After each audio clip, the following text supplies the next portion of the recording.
여호와께서 모세와 아론에게 말씀하여 이르시되 여호와께서 명령하시는 법의 율례를 이제 이르노니 이스라엘 자손에게 일러서 온전하여 흠이 없고 아직 멍에 매지 아니한 붉은 암송아지를 내게로 끌어오게 하고 너는 그것을 제사장 엘라살에게 줄 것이요 그는 그것을 진영 밖으로 끌어내어서 자기 목전에서 잡게 할 것이며 제사장 엘라살은 손가락에 그 피를 찍고 그 피를 회막 앞을 향하여 7번 뿌리고 그 암소를 자기 목전에서 불사르게 하되 그 가죽과 고기와 피와 똥을 불사르게 하고 동시에 제사장은 백향목과 우슬초와 홍색 실을 가져다가 암송아지를 사르는 불 가운데에 던질 것이며 제사장은 자기 옷을 빨고 물로 몸을 씻은 후에 진영에 들어갈 것이라. 그는 저녁까지 부정하리라.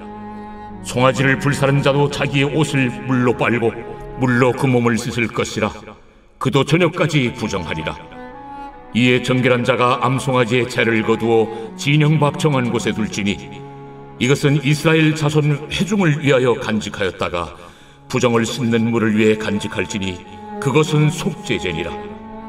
암송아지의 채를 거둔 자도 자기 옷을 빨 것이며 저녁까지 부정하리라. 이는 이스라엘 자손과 그 중에 거류하는 외인에게 영원한 율례니라.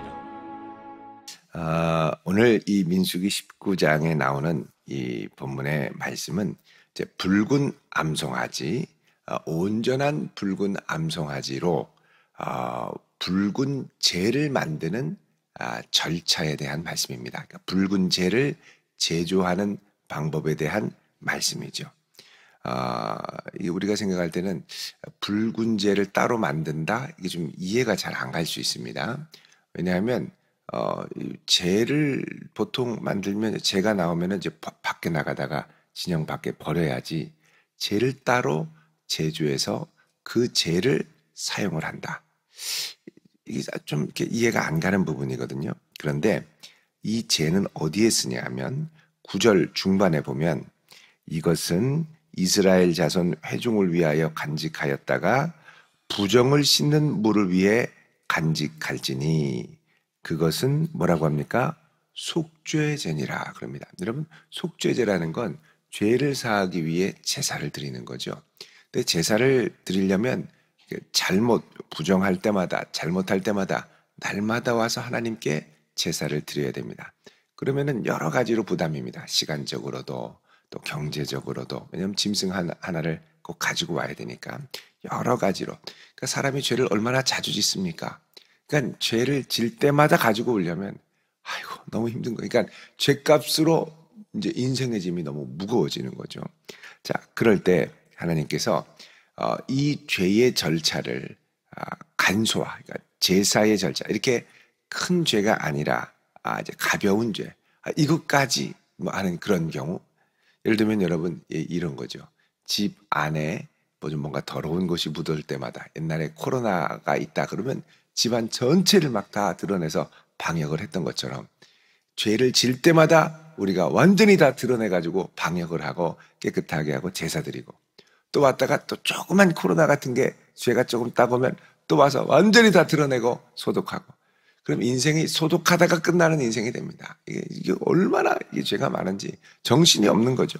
그래서 하나님께서 이 부분을 좀 간소화시키고 이것으로도 하나님 앞에 속죄대로 드려질 수 있도록 가벼운 죄와 부정에 대해서 곧바로 처리해서 늘 정결한 상태를 유지할 수 있도록 하나님께서 마련하신 것이 뭐냐? 붉은 암송아지의 재라는 거죠. 붉은 재. 그래서 이게 사실은 앞으로 예수 그리스도께서 가져오실 놀라운 속죄의 효력에 대한 그림자가 됩니다. 이건 물론 완전하지 않지만 예수님께서 우리를 위해 흘리신 피는 단번에 온 세상의 죄를 깨끗게 하시는 정결한 능력이 있는 이제 피가 되죠. 그래서 우리는 늘 이 피를 의지해서 날마다 주님의 보좌 앞에 언제든지 나아갈 수 있습니다. 그러니까 그럴 때마다 우리가 완전한 죄사함을 얻게 되는데, 이 정도는 아니더라도 이런 것들이 필요하다라는 걸 그림자로 보여주는 것이 바로 뭐다? 이 붉은 암송아지의 제라는 겁니다. 자, 그러면 이 붉은 암송아지의 제는 어떻게 만드느냐? 2절에 보면 여호와께서 명령하시는 법의 율례를 이제 이르노니 이스라엘 자손에게 일러서 온전하여 흠이 없고 아직 멍에 매지 아니한 붉은 암송아지를 내게로 끌어와라 그럽니다. 자, 붉은 암송아지를 끌어오는데, 자, 암송아지 그러면 아주 어린 소는 아니고 그래도 어느 정도 자라서 이제 어른처럼 다 이제 자란 젊은 소를 말합니다. 그래서 이걸 이제 하이파라고 얘기를 하는데 3년 미만 된 암소, 그리고 새끼를 아직 낳지 아니한 암소, 요거를 이제 암송아지 이렇게 얘기를 하죠. 암송아지. 그런데 이 암송아지의 조건은 뭐냐? 온전하고 흠이 없고, 그러니까 날 때 이 송아지의 모습으로 건강상 문제가 없고, 또 눈이 두 개 달리고, 그러니까 눈이 두 개 달려야 될 게 막 하나는 이렇게 침침하거나 없고 뭐 삐죽이고 장님이고 이러면 안 되잖아요. 그러니까 온전히 다 이제 건강하게 흠이 없고 어디 다치거나 넘어져서 뭐 몸에 상처나 흔적 같은 게 없고 완전히 깨끗하고, 그리고 아직 멍에를 매지 않은, 그 누구의 멍에도 매보지 않은 깨끗한 소, 요게 이제 붉은 암송아지. 자, 요런 거를 뭐라 그러냐? 온전하고 흠이 없고 멍에 매지 않은, 요거를 이제 완전한 흠 없는 제물이라고 합니다. 흠 없는 제물. 흠이 없다라고 할 때 이걸 이제 히브리어로 타밈이라고 하는데, 타밈 그러면 이제 뭐라 그럴까요? 점이 없다.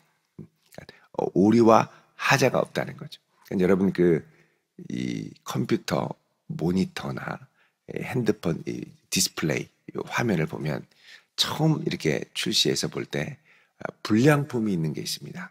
불량품은 뭐냐면 핸드폰을 열면 여기에 완전히 까만 화면이 나올 때 점이 한두 개씩 톡톡 튀어서 다른 색깔을 보여줄 때, 요거는 불량화소입니다. 불량화소. 그럴 때 여러분이 에이 뭐 그냥 뭐 한두 개 뭐 이 정도야 큰 문제 안 돼 하고 그냥 지나갈 수도 있으나, 흠 있는 디스플레이는 빨리 가서 요구를 하면 AS 센터에서 바꿔준다. 그래서 참지 말고 바꾸셔야 됩니다.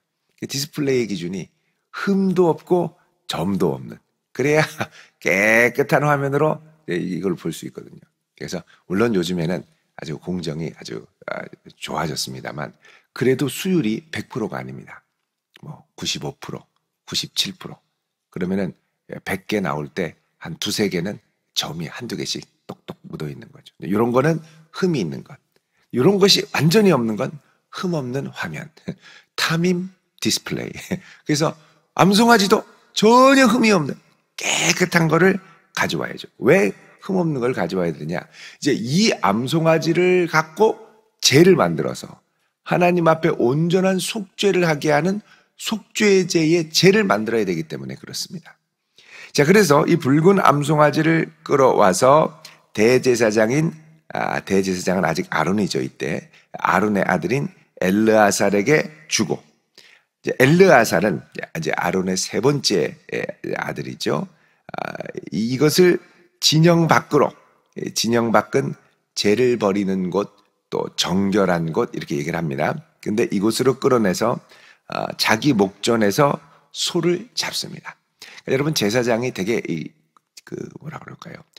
우아한 직분 같은데 이게 아주 피 튀기는 직분입니다. 사실은 맨날 소를 잡아야 되거든요. 소 잡으려면 힘도 세야 돼요. 칼이 뭐 잘 갈아서 잘 된다고 하더라도 이 칼로 가죽을 자르는 것도 얼마나 어렵습니까? 그러니까는 소를 도살한다, 제사장이 어렵죠. 하고 나면 여기저기 피가 튀었을 거예요. 자, 이렇게 소를 잡아서 4절에 엘르아살이 그 손가락에 소의 피를 찍고 그 피를 회막 앞을 향해서 7번을 뿌립니다. 7번. 그러니까 이 피가 정결한 피, 하나님 앞에 죄사함을 얻는 피로 뿌리고, 그리고 5절에 그 암소를 자기 목전에서, 그러니까 회막을 향해서 불사릅니다. 근데 불사를 때 보통은 이제 하나님 앞에 제사를 드릴 때 내장을 싹 다 이제 빼고, 그리고 이제 그 장에 있는 이 배설물 같은 것도 다 걷어서 빼고 이렇게 했는데 여기서는 그렇게 뺀 게 아니라 그리고 피도 따로 또 다 이렇게 빼내고 피는 생명이기 때문에 그런데 그거 그렇게 하지 않고 아예 통째로 다 불사릅니다. 완전히 채로. 그리고 이 통째로 불사를 때 백향목, 우술초, 홍색실 이게 다 이제 뭐냐면 정결 예식을 할 때 사용하는 도구들이죠. 백향목, 우술초, 홍색실. 이것을 가져다가 암송아지를 사르는 불 가운데 던져라. 그러니까는 정결의 효력을 발휘하도록 이 세 가지를 집어넣는 겁니다. 백향목, 우술초, 홍색실. 자, 그렇게 해서 이게 완전히 다 통째로 이제 태워지는 거죠. 이렇게 통째로 죽임을 당하는 거는 사실 예수님께서 십자가에서 이게 뭘 하나 가르는 게 아니라 통째로 자신을 십자가에 내어드린 것과 같습니다. 피를 뚝뚝뚝 흘리면서 완전히 다 내어드리셨죠. 그러니까 이게 사실은 붉은 암송아지의 제를 만드는 것과 같이 예수님도 통째로 하나님 앞에 제사로 드려진 것이죠. 십자가 앞에서. 자, 7절에 제사장이 이 의식을 마무리한 후에 물로 몸을 깨끗하게 씻고 그럼 이제 성막 안에 들어가서 물두멍에 자기를 담그고 깨끗하게 씻었겠죠. 그리고 진영으로 들어가라. 그러면 그는 저녁까지 부정하리라. 이 생명을 취하는 행위 자체가 부정하다는 겁니다. 자, 그리고 송아지를 불사른 자도 자기의 옷을 빨고 몸을 씻어라. 그렇죠. 자, 그리고 그 다음에는 이제 암송아지가 완전히 다 타서 이제 재만 남을 때 그때 어떻게 하냐? 정결한 자, 제의적으로 문제없는 정결한 자가 들어가서 이 재를 다루는 거죠. 이 재로 이제는 이 붉은 암송아지가 다 타서 남은 재는 정결하고 깨끗한 재가 돼서 이 재를 아무나 다룰 수 있는 게 아닙니다. 이 재는 깨끗하고 정결한 제사장만 다루게 되는 거죠. 그래서 이 재를 다 거두어서 그리고 진영 밖, 성막 밖에 있는 정결한 곳에 두어야 된다는 것이죠. 자, 그리고 이렇게 정결한 곳에 두면 이것은 이스라엘 자손의 회중을 위해서 간직했다가 부정을 씻는 물을 위해 간직해라. 부정을 씻는 물. 그러니까 이스라엘 백성들이 부정하게 돼서 나올 때 그 부정을 정결케 하는 물로 사용해라. 재를 어떻게 물로 사용하느냐?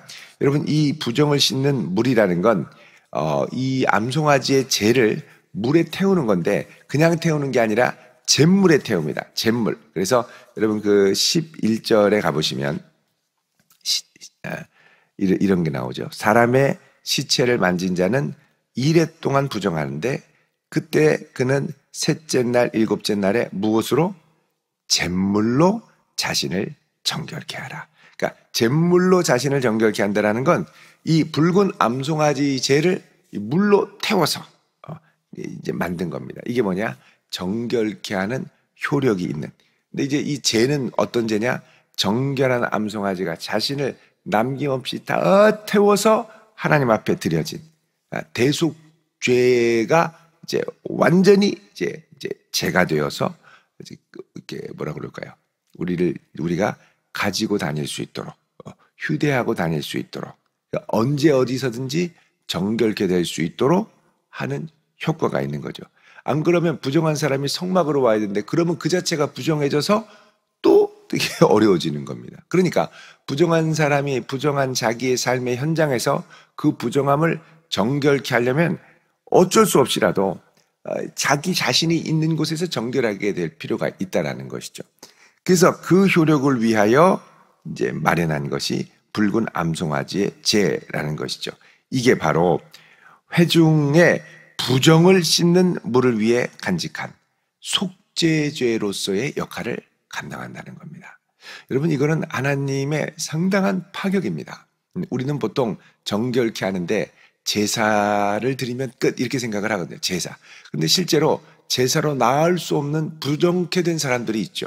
그런 사람들이 자기를 정결케 하고 회개케 하기 위해 하나님의 전에 나오면 바로 이제 직사합니다. 그럼 어떻게 해야 되느냐? 자기를 중간에 정결케 할 수 있는 무언가가 있어야 돼. 그때 하나님께서 마련하신 것이 뭐냐? 붉은 암송아지의 재라는 것입니다. 그래서 이 붉은 암송아지의 재를 잘 간직하고 정결한 곳에 보관했다가 필요할 때 사용하도록 하신 거죠. 10절에 암송아지의 재를 거둔 자도 자기의 옷을 빨 것이고 저녁까지 부정할 것이다. 이것은 이스라엘 자손과 그 중에 거류하는 외인에게 영원한 율례가 된다. 그러죠. 여러분, 이런 복잡한 절차들이 예수 그리스도의 보혈로 완전히 다 해결된 줄 믿으시기 바랍니다. 우리 히브리서 9장 12절을 한번 보겠습니다. 히브리서 9장 12절.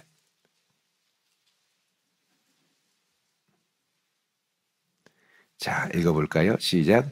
염소와 송아지의 피로 하지 아니하고 오직 자기의 피로 영원한 속죄를 이루사 단번에 성소에 들어가셨느니라. 그러면서 13절 읽어볼까요? 시작. 염소와 황소의 피와 및 암송아지의 죄를 부정한 자에게 뿌려 그 육체를 정결하게 하여 거룩하게 하거든. 자, 히브리서에서도 단순한 제사만을 언급한 것이 아니죠. 염소와 송아지의 피로 하지 않고 자기의 13절에 염소와 황소의 피와 및 그 다음에 뭐가 나옵니까? 암송아지의 죄를 부정한 자에게 뿌려 그 육체를 정결하게 하여 거룩하게 하거든. 구약에서 이랬다는 거죠. 14절에 하물며 영원하신 성령으로 말미암아 흠 없는 자기를 하나님께 드린 그리스도의 피가 어찌 너희 양심을 죽은 행실에서 깨끗하게 하고 살아계신 하나님을 섬기게 하지 못하겠느냐. 그러죠. 19절 보시면 모세가 율법대로 모든 생명을 온 백성에게 말한 후에 송아지의 피와 염소의 피 및 물과 붉은 양털과 우슬초를 취하여 그 두루마리와 온 백성에게 뿌리며 이는 하나님이 너희에게 명하신 언약의 피라. 이게 이 십계명 앞에서 시내산 앞에서 처음 그 첫 언약을 맺을 때 이렇게 됐죠. 그래서 22절에 율법을 따라 거의 모든 물건이 피로써 정결하게 되나니 피 흘림이 없은즉 사함이 없느니라 그럽니다. 근데 23절에 가면 하늘에 있는 것들의 이제 이런 것들은 모형에 불과하고 모형이고 하늘에 있는 것들로 이런 것들보다 더 좋은 제물로 할 필요가 있다는 것이죠. 그래서 그 좋은 제물로 자기를 내어드리시니까 누구냐? 바로 예수 그리스도의 피라는 것입니다. 그래서 여러분, 우리는 지금 이 예수의 보혈을 믿고 의지하며 살아가는 새 언약, 신약의 백성의 시대를 살아가고 있는 것이죠. 어렵고 힘들고 마음의 부정함과 사특한 생각과 정욕이 차들어올 때마다 예수의 보혈을 나아가서 그 보혈을 의지하고 주님의 능력에 손을 붙들고 예수의 피를 의지하여 사함을 받고 성령으로 충만하여 다시 주를 위해 살아갈 수 있는 힘을 얻게 하셨습니다. 우리가 엄청난 은혜의 혜택을 받은 믿음의 세대인 것이죠. 여러분, 이 예수를 더욱 귀하게 여기고 더 귀하게 사랑하고 귀하게 따라가는 거룩한 백성 될 수 있기를 주님의 이름으로 축원드립니다. 기도하겠습니다. 거룩하신 아버지 하나님, 감사합니다. 하나님께서 어찌할 바 모르고 죄의 수렁에 빠질 수밖에 없는 이스라엘 백성을 향하여 마련하신 붉은 암송아지의 죄가 어떤 효력을 가져다 주는지 저희들 오늘 말씀을 통하여 묵상했습니다. 이보다 더 좋은 그리스도 예수의 보혈을 우리에게 허락하신 주님, 이 보혈 힘입어 정결한 하나님의 백성으로 거룩하게 하루하루 살아가도록 이 한날도 붙들어 주시옵소서. 예수님 이름으로 기도드립니다. 아멘.